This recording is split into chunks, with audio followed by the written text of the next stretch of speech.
Taifa linalowekeza kwenye ubingwa na ubobezi linaamua kwamba maisha ya raia wake hayataamuliwa na bahati au umbali.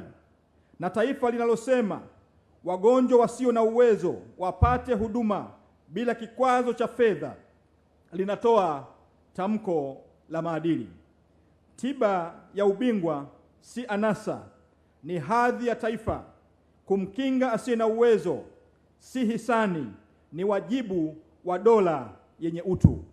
Ndugu wanahabari, mnamo tarehe 23 Januari mwaka huu, kwa mamlaka niliyopewa chini ya sheria ya bima ya afya kwa wote, nilitangaza kuanza rasmi kutumika kwa kitita cha mafao ya huduma muhimu za afya za gharama za uchangiaji kwa kitita hicho.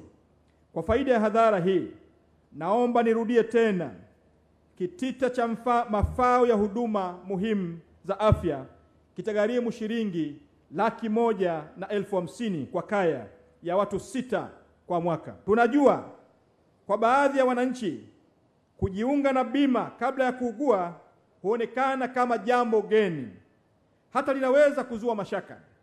Lakini hatuwezi kujenga nchi kwa mashaka. Tunajenga nchi kwa maamuzi ya ulinzi. Kujiandaa si kuombea ugonjwa, kujiandaa ni kujilinda na uhai. Ukweli ni kwamba bima ni kinga ya familia. Unajiunga leo ili kesho ukihitaji huduma usiuze mali, usikatishwe tamaa, wala usicheleweshwe kupata tiba kwa sababu ya gharama.